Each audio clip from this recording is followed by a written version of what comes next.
Whatever the adventure, there's a BMW engineered to take it on. The X3 delivers a striking design with agile performance. The 100% electric i4 packed with pure electric energy. Or the plug-in hybrid X5, an impressive, versatile SUV granting full control on every journey. Choose what powers your next adventure during the BMW Road Home Sales Event.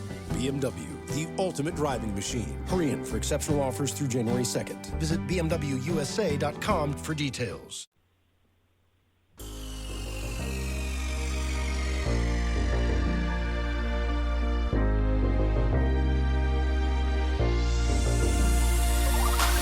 Good evening. Welcome to WSBI, your resource for success podcast program, where you get to meet inspiring women-owned businesses from across the country. And now, for your host, Kimberly McLemore.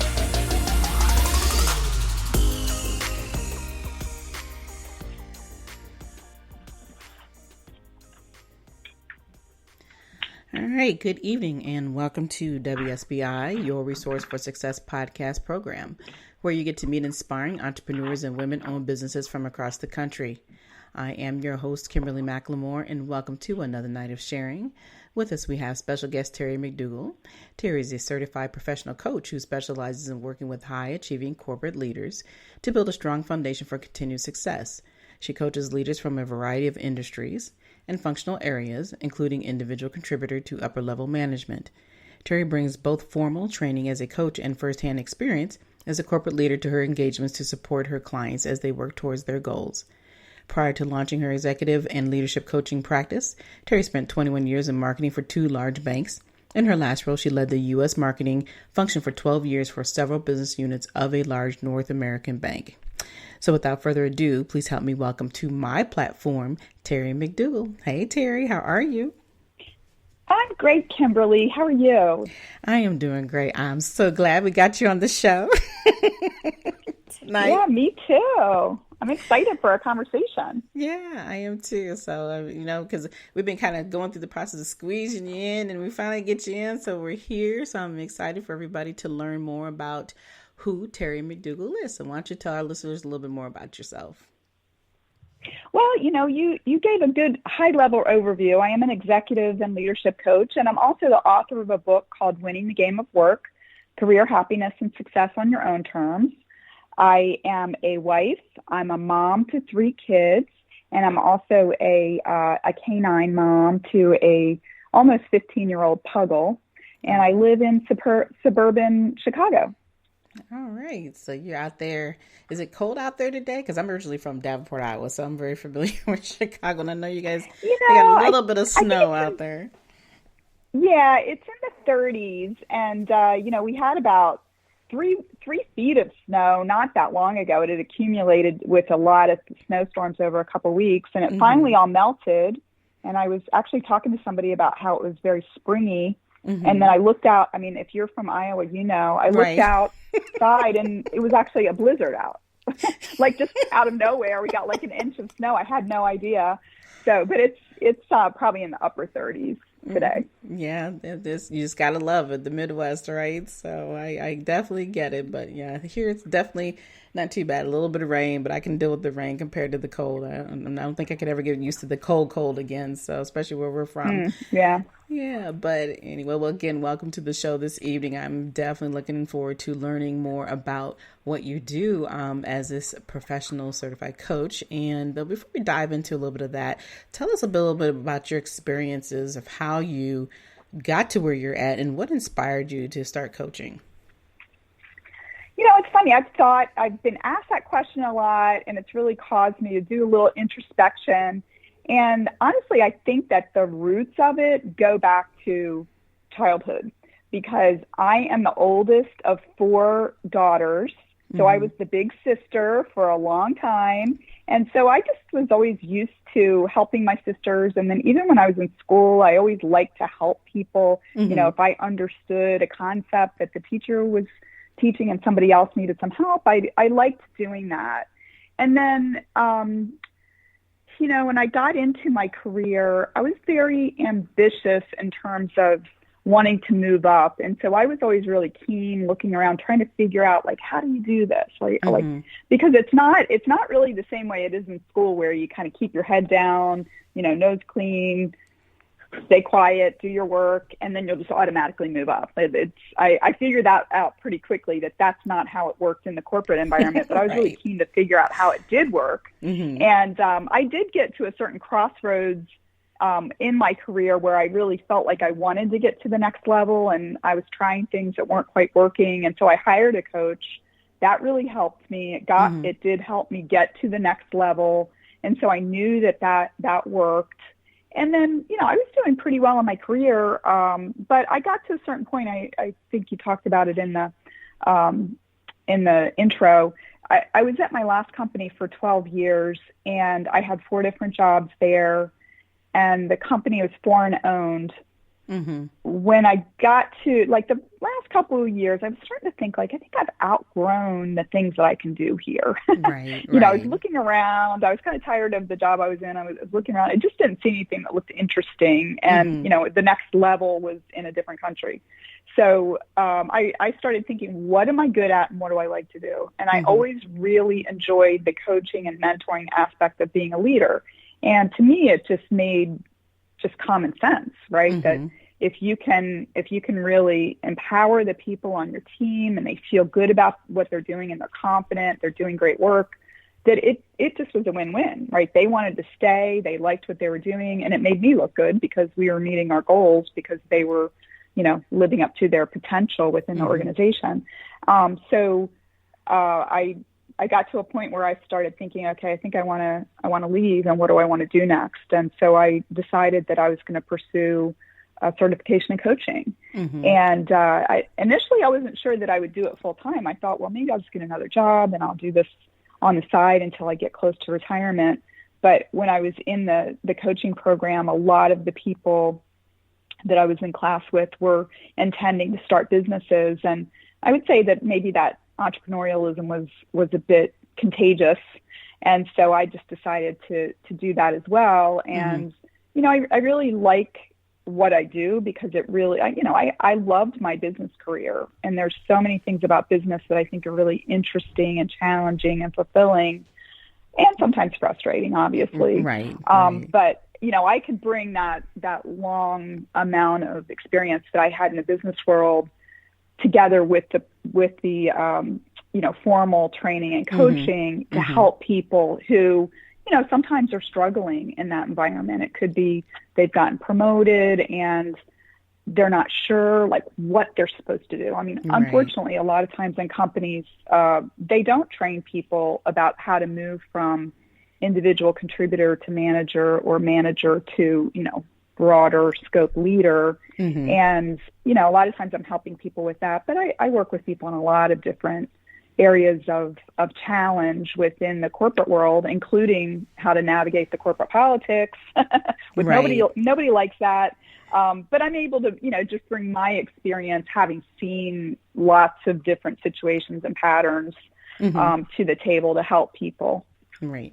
So I'm going to backtrack a little bit because, you talked about in the question I asked and how you kind of got inspired and knowing that you as a kid, you were kind of that go-to, right? The person that everybody came to because you didn't mind telling everybody kind of, hey, this is how you do it. This, you were that kid. And so obviously that spilled into going into, as you gotten a little older and then of course going through high school and college and so forth. Yeah, it's a little bit different world. And then coming out into the real world, it's completely a different aspect of it. But when you talked about how you enjoyed the experiences of what you were doing, but then you realize, hey, I've had enough. I'm ready to move on. The thing I liked that you pointed out is that you even got your own coach. Talk about that experience with having to get your own coach, because I think a lot of times as we are coming into business, or even if you're not going into business and you're trying to decipher what it is you want to do when you grow up per se, a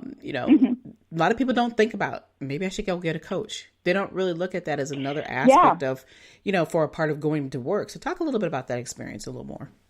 Yeah, I would love to, because I don't know that it really occurred to me. And I think that a lot of people think that when they see somebody in a leadership role, they're like, oh, they must have been lucky, or, They had a good mentor. They just got on the escalator to success and went to the top. And I think that people that are ambitious and maybe are running into obstacles, I think a lot of them have had coaches. And I know this for a fact. I mean, I've been in the room when the CEO of a division that I worked in had a presentation coach coming in to coach him on to being a better communicator in front of big audiences.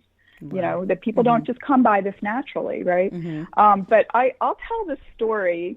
I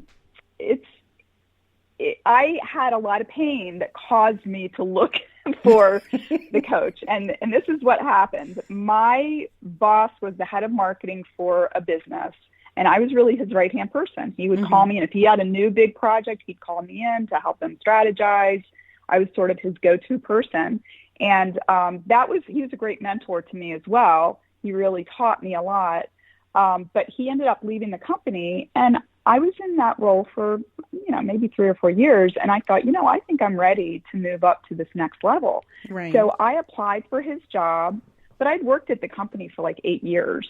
And I didn't really do anything to prepare for the interview. I thought people know me. I actually had stepped up and was sort of acting as the de facto head of the department in his absence. And I just thought, people know, like maybe people are going to look at me the same way he did in terms of like being a high potential type person. Well, I went through the first interview fine. The one with HR was fine. But the second interview, I worked in this large bank and... Whatever the adventure, there's a BMW engineered to take it on. The X3 delivers a striking design with agile performance. The 100% electric i4 packed with pure electric energy. Or the plug-in hybrid X5, an impressive, versatile SUV granting full control on every journey. Choose what powers your next adventure during the BMW Road Home Sales Event. BMW, the ultimate driving machine. Hurry in for exceptional offers through January 2nd. Visit bmwusa.com for details. Kroger Delivery makes it easy to do your holiday shopping in a jingle. There might be a lot on your to-do list, but thanks to Kroger Delivery, you can get everything you need delivered straight to your door at the same great prices you'd find in store. Our refrigerated trucks always ensure that your groceries arrive fresh. And right now, you can save $20 on your first order of $75 or more and get free delivery with a Boost membership. Restrictions apply. See site for details. Kroger, fresh for everyone. Marketing probably had 400 people in it. And I was going in front of a panel interview of other marketers that were actually in a different city. Oh, wow. And I didn't do anything to prepare. I mean, I did some, I thought about some of the projects I'd work on and that kind of thing, but I didn't really practice. I just thought, these people know me. I know them. I went in and I basically fell on my face. I bombed. I just got really nervous. Right. I mean, I hadn't interviewed in 8 years. It's tough being in a panel interview. You got, 6 eyes staring at you. And so, I didn't advance in the process, and I felt ashamed. I felt really humiliated by that because I felt like I disappointed myself, but I also wasn't really sure what I should have done differently. So I actually said, okay, I don't want that to happen. That was a terrible feeling. I don't want that to happen again. I know I'm out of the running for this, but so I hired a coach. And it was funny because back then it was like the early 2000s. And I remember thinking, like, I think there's something called like a career coach.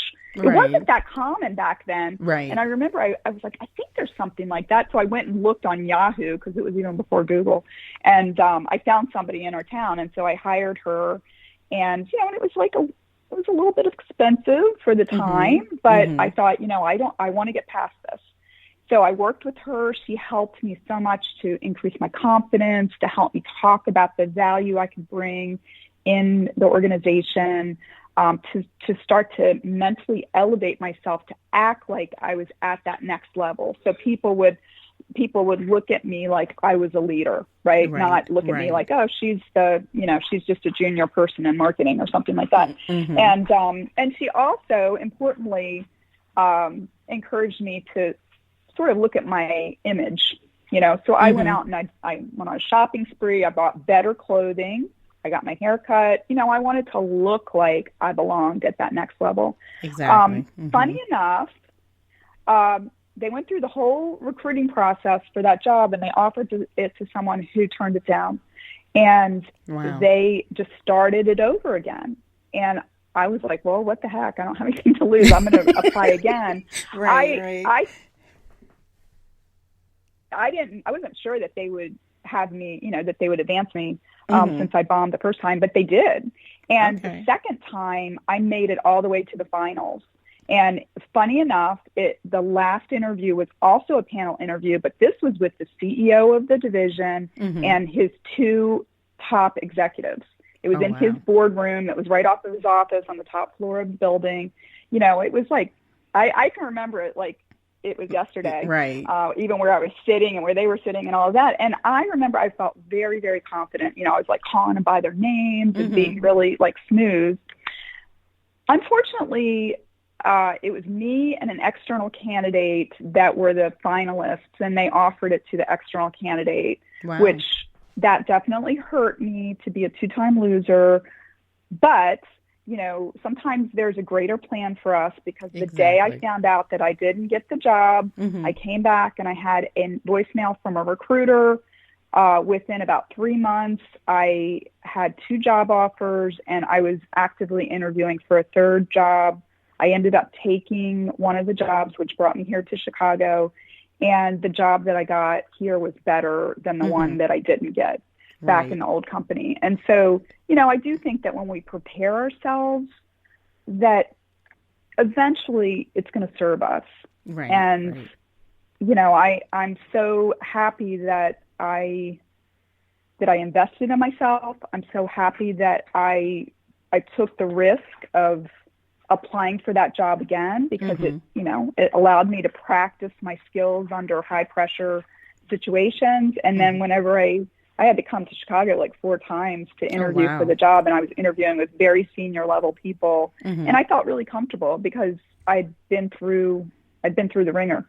I'd already practiced that. And so that was really helpful.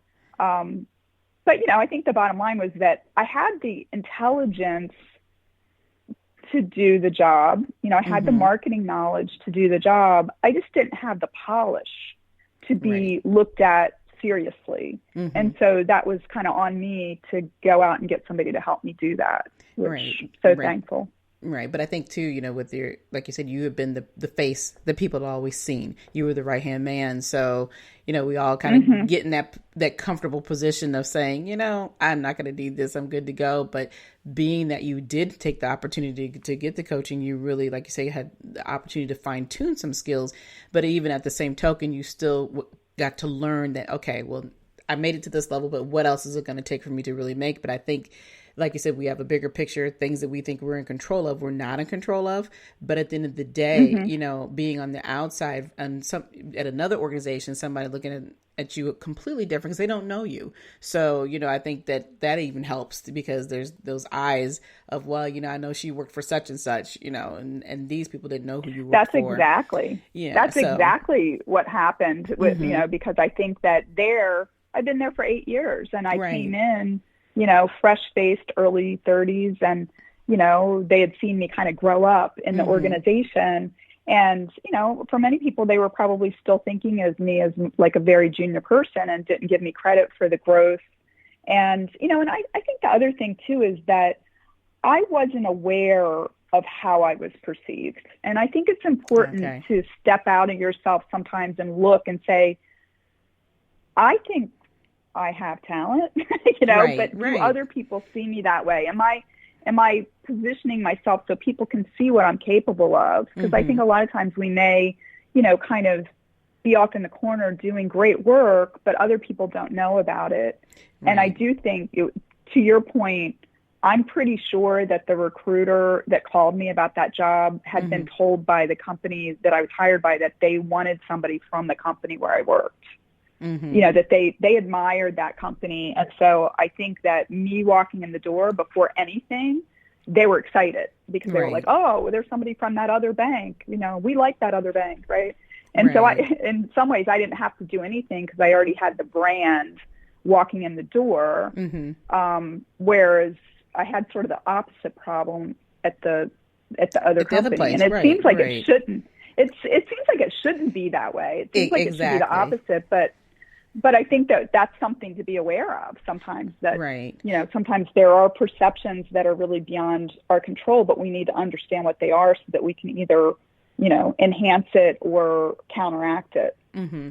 But even, like I said, when you were talking about the fact that you just didn't look at the fact that you couldn't communicate in the way that you thought you should have, you looked at everything about you. And that's what we all have to do on occasion. We have to pivot here and there to figure out what are we not doing correctly, even if you don't go and get a coach. Because I have not heard too many people who've done that when it came time to actually reapply for another position. Most people just apply for it and they think that they have all the right skill sets. And it's funny, we all realize that we can put whatever we want to put on paper, but reality comes, when you're stuck in certain circumstances and situations that you have to show up and you have to show out. You have to know who you are and understand what you are and what you're doing. So on the level that you are currently, and have been working with high level leaders in the corporate entity, what are the things that you see with the higher level leaders that you have constantly had to work with them on, and how it affects not just themselves, but their business as a whole, and then the people who are working, next to them and below them and beside them? What are the things that you see on a regular? Let's see. I mean, some of the things that I see, particularly when people are getting promoted to, say, a director level, where they're going from sort of being a team leader to being a director and I actually have an example of somebody that I worked with who had been a team leader of 8 people. And I would consider her to be a player coach, Mm-hmm. So if somebody had some trouble with a project or something, that she would just jump in and maybe take it off their plate or help them with it directly. And, she just sort of kept the whole team moving forward kind of with her strength. Right. Well, she was looked at positively. She got promoted to the director of the larger department that had 50 people in it. And she just kept trying to manage at that level the same way she had managed when she had 8 people on her team. And when I first started working with her, she was probably, 3 or 4 months into that new role. And one of the first things that she said to me was, I'm working like 70 hours a week. I'm miserable. I don't know if I can keep this up. I'm considering asking my boss to demote me. And I said, okay, please don't do that. Let's see what we can do. Right. She was just really sort of at her wit's end. And I think that the thing was that I see this a lot with high achieving people is that they've gotten to where they are because they are hard workers. They're smart. They're willing, got good work ethic. They're willing to, put in the elbow grease. And a lot of times when they meet challenges, they will double down. They'll try to go faster. They'll try to do more. They'll try to push harder. And that's basically what this client was doing.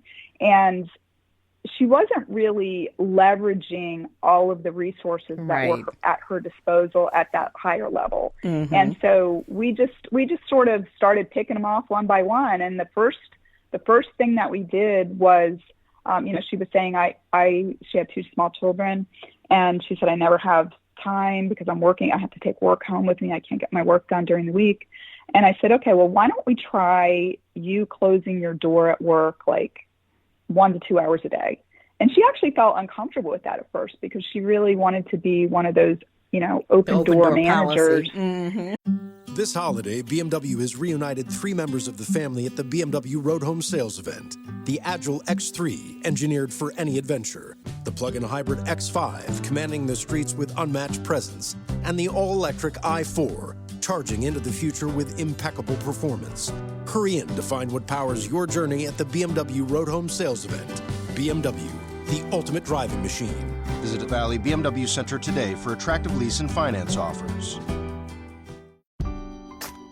The most wonderful time of the year. Although, let's be honest, around the holidays, things really add up. But here's the good news. Only at Verizon, you can get a single line for $50 per month when you switch and bring your phone. So while ice skating for 2 is definitely costing more, here at Verizon, you can save. Gifts for your third cousins? Steep. A single line with Verizon? Not so steep. A real tree? Pricey. A single line with Verizon? Less pricey. Flights to see Mima and Pops? Those are up. A $50 per month single line? That's down. Even a trip to the Atlanta Holiday Market will cost you more. But with Verizon, you can switch and bring your phone for just $50 per month for a single line on unlimited welcome, with autopay plus taxes and fees. All this to say, during the holiday season, when everything is costing more, you can get more for less right now at a local Verizon store. $15 monthly promo credits applied over 36 months with a new line on unlimited welcome. In times of congestion, unlimited 5G, 4G LTE may be temporarily slower than other traffic. Domestic data roaming at 2G speeds. Additional terms apply. Yeah, but the problem with that was because when her door was open, she had people coming in all day long asking her to solve a lot of problems, many of which were well below her pay grade. And she felt bad, or she felt weird about closing her door, but she did, and that helped her tremendously because she got a lot of work done during the week that she didn't have to take home on the weekends. And miraculously, what she found was that when she opened her door, a lot of those problems that people came to her with had already been solved. Exactly. Right? Because if you're the path of least resistance, people are going to come to you. But if you put some gates in place, they're going to find other ways to get their needs met. They're going to ask their colleague. They're going to work a little harder to figure it out themselves or whatever, right? And so that was a good lesson. And then there were just a lot of other things that we looked at, like, we just picked off the things one by one, like, let's look for more efficiencies. Some other things were like that she had, I think, 4 direct reports, and each of them had to give her a report at a certain time each week that she had to consolidate into a report for her boss.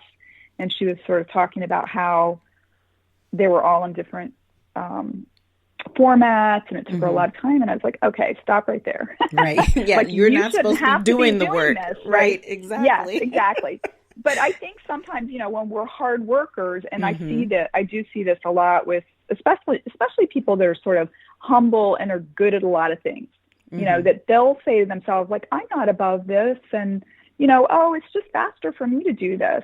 Right. And as you rise, you need to have more discipline to really work on your highest value work and to find ways to get the other work done that you don't have to touch. Right. So that could be building processes. It could be delegating. It could be, stepping back and saying, are there things that we've just been doing that aren't needed anymore? Right. And as a leader, you have to have the time to consider those things. Exactly. And if you allow your schedule to get packed, you don't have the time to consider that sort of stuff. Right. Well, and that kind of leads me into this next question, because as we know, 2020 was the craziness, and we're still kind of in that same scenario. So how do you work with your clientele now? I know they've had to pivot and do a whole lot of changing because we're not in that big office environment, an entity on a regular basis anymore. So what type of coaching and advice are you giving now, because circumstances have changed dramatically with people working more from home? Yeah. I mean, it's funny because I actually did a survey of marketers in December and January that was focused on COVID. And one of the questions that I asked was, what impact has COVID had on your career satisfaction? And 44% of people said that it's unchanged.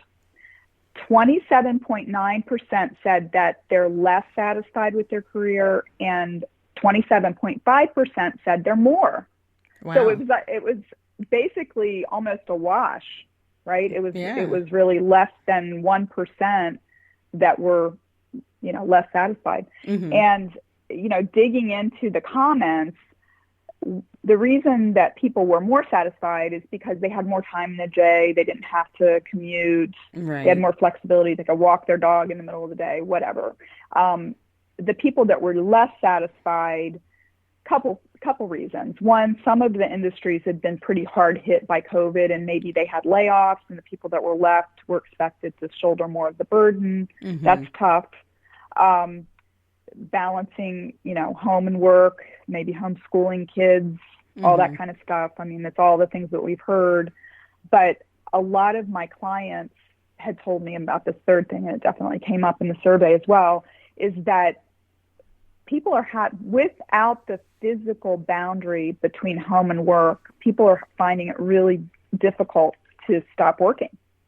I've had clients that have said, like I think that some people sort of feel guilty that they're working from home, maybe like underneath of it all, like subconsciously in a way, almost feel like they're, playing hooky or something. And so sometimes they want to like work harder or, be on email until, 9:00 at night to prove that look, even though I'm home, I'm working. Right. And, I think that it's really, really critical to put those boundaries in place.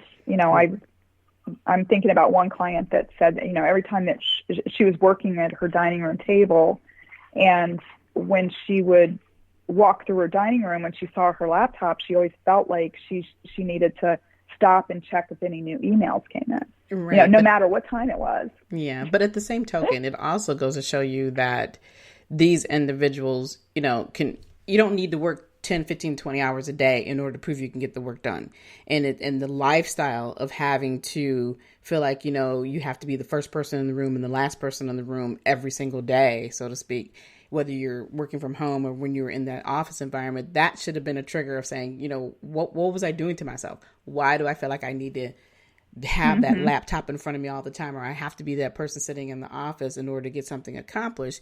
So having this new world of teleworking, does obviously give you a little more flexibility, but it also allows you to reassess what you're doing and why you did it the way you did the first time. And, and obviously more and more companies are saying, hey, we're not going to be going back to the office. So you do have to have that balance, that, as we call it, the work-life balance, whether you were in the office before or not. And people weren't really taking it as serious as they are now because they don't have a choice because you're stuck at home more often. So, with those individuals, what advice would you give them, that are, like you said, the woman's still feeling like, oh my gosh, I walked past my laptop and I got to open it up. Yeah. What other advice would you give to somebody who is still struggling with that after over a year? And saying that, if I'm not that last person in the room, so to speak, how are people going to look at me? Right. Yeah. I mean, really making some rules for yourself. I mean, that particular person that I'm thinking of, one of the things that she did was blocked out a lunch hour on her calendar every day. And even though she was at home, she would, make herself lunch and sit down and eat it, maybe go out for a short walk, just to like physically take a break from work, not sit and, on a conference call and, try to slurp something down. Right. The other thing was to physically put her laptop away when, whatever time she decided, I wasn't saying like at 5:00, close your laptop. I'd say, what time is a time that feels comfortable for you to say that you've done a good day of work and you're done. Right. And, so if it was 5:30, 6:00, whatever, close the laptop and put it away someplace so that it's not there in front of you. But I think that one of the things that's important to understand, and when I was writing my book, I came across some research that a professor at Harvard Business School did. His name's Tom DeLong, and he says that he believes that high achievers are addicted to external validation. And when I read that, it really blew my mind, but it also, I was like, wow, because that seems so true. And if you really think about, people that are high achievers, usually, they did well at school or maybe athletics, something that they did that if they paid attention to what somebody outside of them was telling them to do, they got rewarded for it. Right. If the teacher said do X, Y, and Z and they did it and they got an A, they got a gold star, whatever, they kept doing it because they were rewarded for it. And so what happens over time is that high achievers learn to delay gratification. And what that means is they actually sort of lose connection with themselves, right? Like with the things that they want. And if you think about like when we're little kids and mom says, come in for lunch or come in for dinner, we're like, no, I want to stay out and play, right? Because we're so into our desires and what we enjoy, right? But what we learn over time is to delay that gratification and look at others to say, what is it that you expect? And then I think that what happens over time is that, if people have been successful by using this way of interacting, that they start to fear that if they start to pay less attention to what other people think, that means they're going to fail. And that's not true. Right. It's really a matter of starting to step into the gray area and saying, well, where is the boundary? Because I'm keeping myself on a really short leash here, right? If you're feeling like, oh my gosh, I have to work until 10 o'clock at night, I have to prove myself constantly. Exactly. That's exhausting. It's really like a straitjacket. Right. But you start to say like, how much can I get away with? Exactly. And I don't mean that in a bad way. I mean if you don't stay until 7 o'clock at night, what if you left at 5 o'clock? What if you left at 5:30? Mm-hmm. What if you didn't work over the weekend? Is there going to be any difference in the way that you're perceived? Exactly. I mean, it's kind of funny because I very, very rarely during my corporate career brought my laptop home on the weekends. Mm-hmm. And I knew people that brought their laptop home every weekend. And it did not hurt my career at all. Right. Because I think it gave me like distance to think about bigger things. Mm-hmm. Not to worry about some of the minutia that, Right. Yeah. And I think a big part of it, like you're saying, it's a big part of, for most people's perception, like I said, oh, if I don't bring this home tonight, or if I don't work to that 10, 11 o'clock at night, then people are going to perceive me as being lazy or I'm not getting anything done. But as I said earlier, the world has turned, and it goes to prove that you don't always have to have that 10, 12-hour day. You can get just as much done in a 4 or 5 hour period than you can sometimes. Whatever the adventure, there's a BMW engineered to take it on. The X3 delivers a striking design with agile performance. The 100% electric i4 packed with pure electric energy. Or the plug-in hybrid X5, an impressive, versatile SUV granting full control on every journey. Choose what powers your next adventure during the BMW Road Home Sales Event. BMW, the ultimate driving machine. Hurry in for exceptional offers through January 2nd. Visit bmwusa.com for details.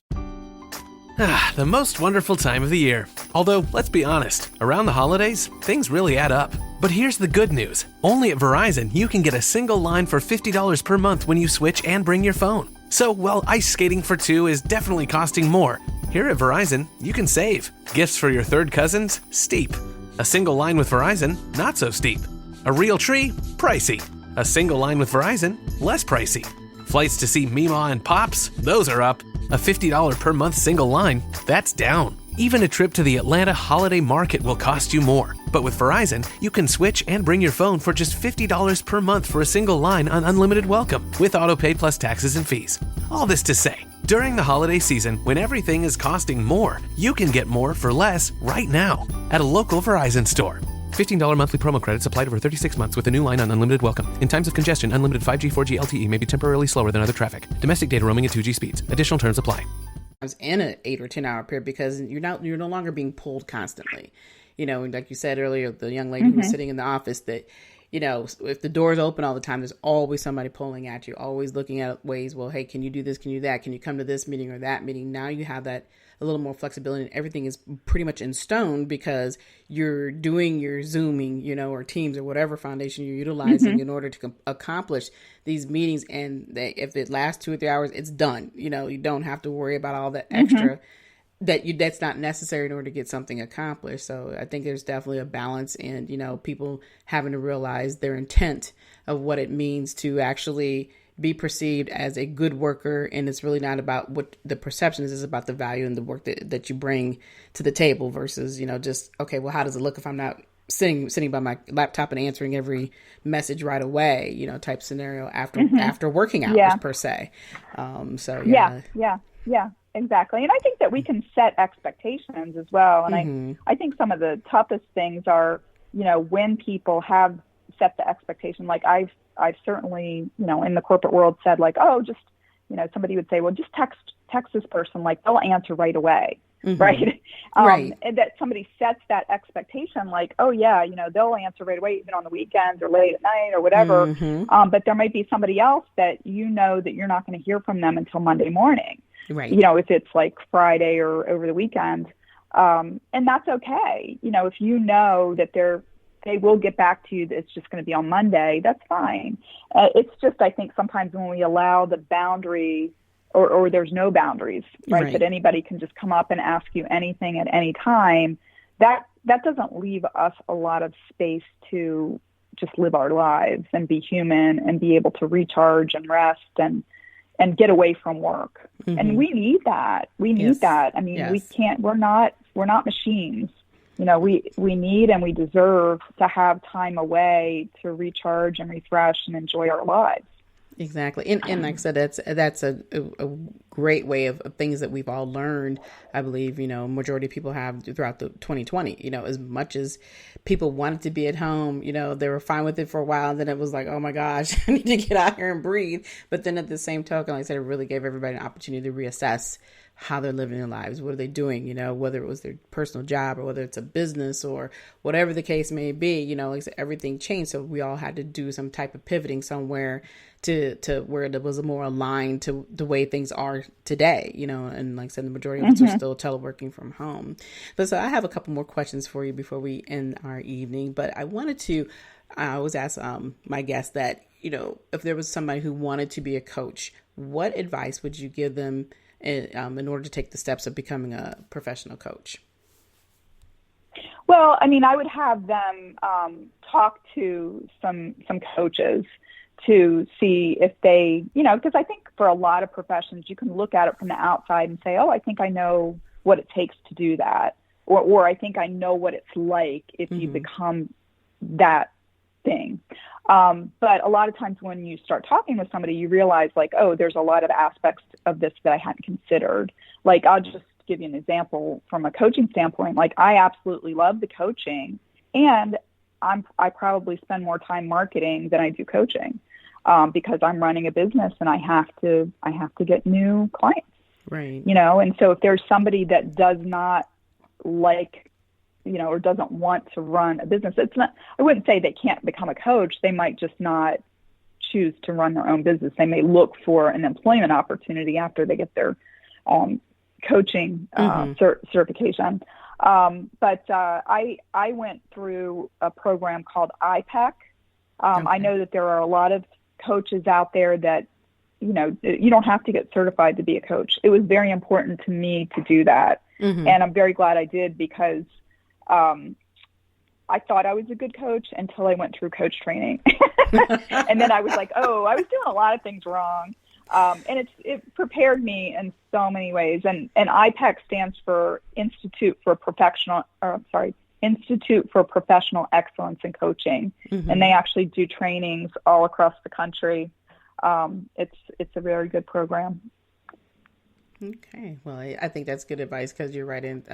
Today, people can turn over a business, you know, overnight, and everybody thinks that they can coach. Everybody thinks that they're doing it the right way. But when you really start to take the time, like I said, to invest in yourself and say, you know what, if I'm going to do this, I'm going to do it the right way. And, you know, you did do that, and you realize that, I definitely need a little bit of fine tuning. And I think that's good for everybody to do. You know, like I said, there's so many people who, oh, I'm a coach. I'm like, okay, well, what are you coaching? You know, where is your credentials? Because I think that's the best way to have, is having those credentials to ensure that you are doing the right thing and that you are truly helping people in the right way, because there are so many businesses out here today, like I said earlier, they can be open up overnight, but they're not necessarily the right people that you need to have coaching you. When you know, you find out that later on that you're still not getting where you want to be, you know, so you definitely have to be careful with who you're entangling with these days, because of the accessibility of everybody being able to just overnight start something and then say, hey, I have this business and I'm a coach. So you know, like I said, the information you shared tonight has definitely been really an eye opener. I like I said, I never thought about the fact that having a coach while you're, you know, trying to grow in your professional self, you know, while you're working on your job and so forth and getting to certain levels. I think that's a very good idea.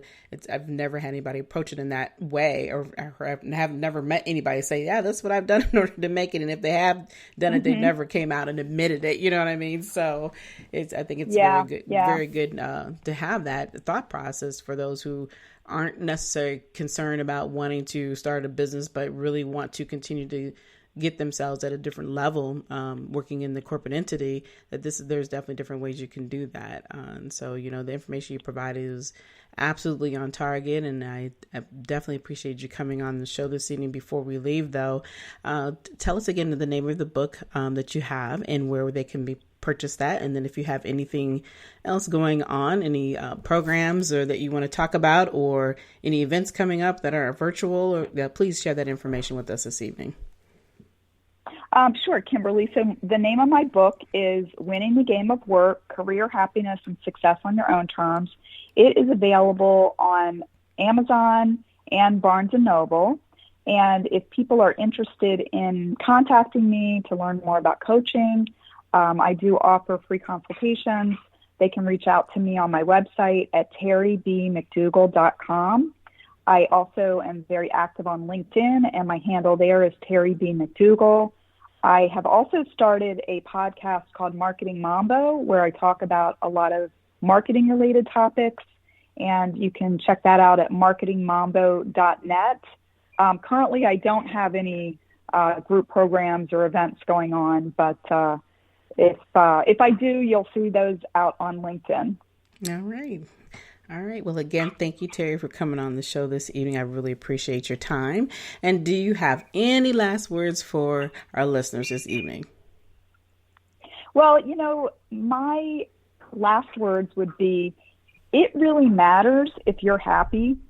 And so if you're feeling like not quite satisfied with what you're doing, maybe step back and start thinking about the way you'd like to have your life and your career look, and start taking some steps to make that happen, because this is the only life we get. Absolutely. Couldn't have said that better myself. So, again, I appreciate you coming on, Terry. It's been a pleasure having you on this evening. And for everyone else, before we close out tonight's show, we have heard a lot about working with high achieving leaders to build a strong foundation for continued success. Terry laid it out.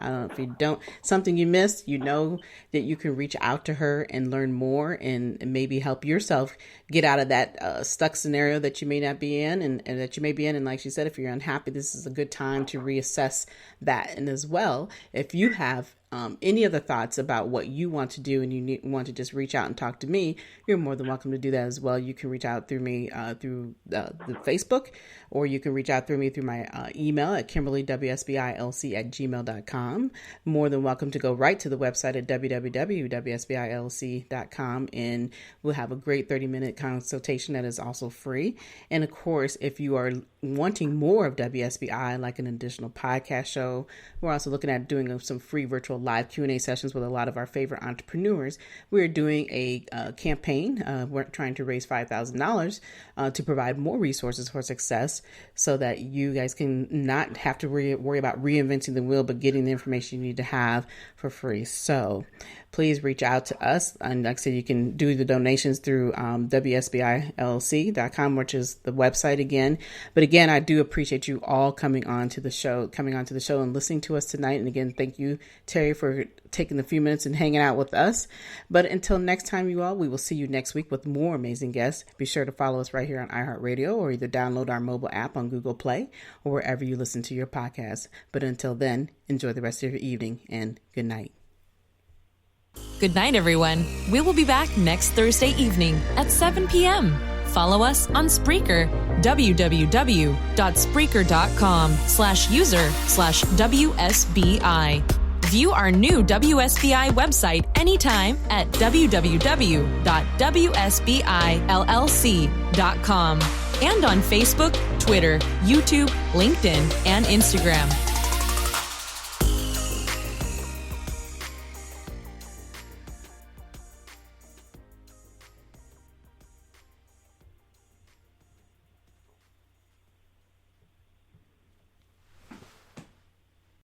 This holiday, BMW has reunited 3 members of the family at the BMW Road Home Sales event. The Agile X3, engineered for any adventure. The plug-in hybrid X5, commanding the streets with unmatched presence. And the all-electric i4, charging into the future with impeccable performance.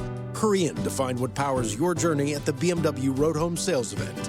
BMW, the ultimate driving machine. Visit Valley BMW Center today for attractive lease and finance offers.